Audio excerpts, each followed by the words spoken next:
ஒழுக்கமுடைமை அதிகாரத்தில் குறள் 3. ஒழுக்கமுடைமை குடிமை இழுக்கம் இழிந்த பிறப்பாய் விடும்.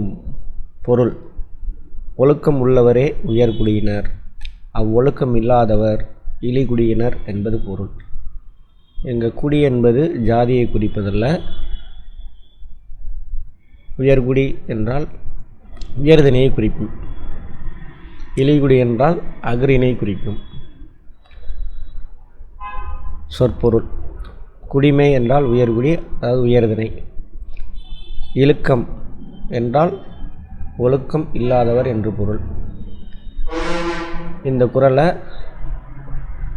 முழு குறளும் கொடுத்து முழு குறளுக்கான பொருள் என்ன என்று கேட்கலாம், அல்லது இந்த 2 மரபு சொற்கள் இந்த குறளை கொடுத்து குடிமை என்றால் என்ன பொருள், அதேபோன்று இழுக்கம் என்றால் என்ன பொருள் என்று கேட்கலாம்.